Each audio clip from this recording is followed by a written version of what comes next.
Welcome to Philippine Canadian Enquirer's Daily News Roundup, brought to you by CanadianEnquirer.net, your only Filipino-Canadian daily news portal.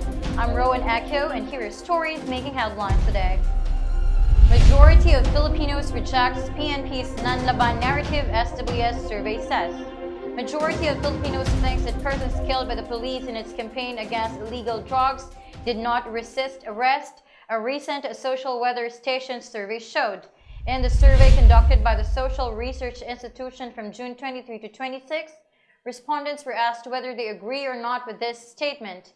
Quote, many of those killed by the police in its campaign against illegal drugs did not really resist arrest, unquote. 20% of the respondents strongly agreed with the statement, while 34% somewhat agreed. Only 8% strongly disagreed, while 12% said they somewhat disagree. The rest of the respondents were undecided. The respondents are composed of 300 persons, each from Metro Manila, Luzon, Visayas, and Mindanao, totaling to 1,200.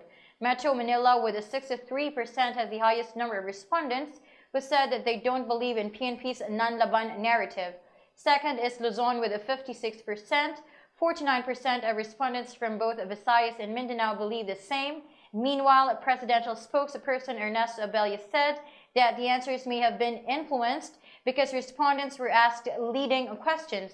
Quote, it seems the second quarter social weather station survey contains leading and pointed questions that may have unduly influenced the answers of respondents, unquote, Abella said.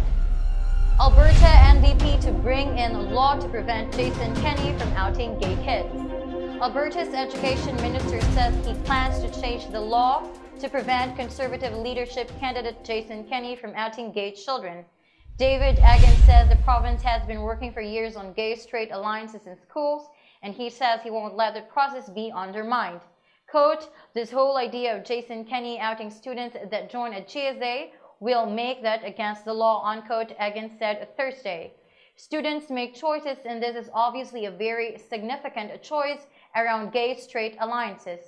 It's sensitive, and what is very insensitive is to suggest that you would out students who chose to join a gay-straight alliance. The alliances are peer support groups set up by students to provide mutual support and prevent bullying of LGBTQ students.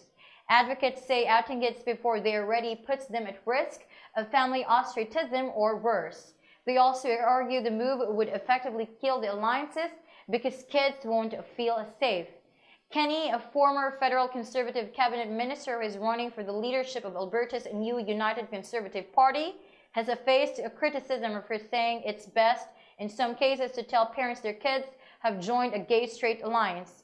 He has said school officials are in the best position to make the decision. UN meeting on Myanmar spotlights Security Council division. The UN Security Council's first open meeting on Myanmar in 8 years highlighted the body's deep divisions. China and Russia supported the Southeast Asian country's government, while the US, Britain, and France demanded an end to ethnic cleansing of its Rohingya Muslim minority. With the number of Rohingyas fleeing to Bangladesh since August 25 now topping 500,000, UN Secretary General Antonio Guterres urged the UN's most powerful body on Thursday to take a strong action. He also called on Myanmar's authorities to immediately halt military operations, allow unfettered access for humanitarian aid, and ensure that all those who fled can return home. U.S. Ambassador Nikki Haley urged all countries to suspend the supply of weapons to the country's military until its members are held accountable for the brutal assault on the Rohingyas. The U.S., Britain, and France were joined by many council members in demanding an immediate end to the violence in a strong council response. China's deputy UN ambassador, whose country has close ties to Myanmar, urged the international community to view the difficulties and challenges confronting the government of Myanmar through objective optics, exercise patience, and provide support and help. Quote, Russia's UN ambassador Vasily Nebenzia warned that excessive pressure in Myanmar's government could only aggravate the situation in the country and around it, unquote. The Security Council over the years has discussed Myanmar behind closed doors, including 3 recent closed meetings.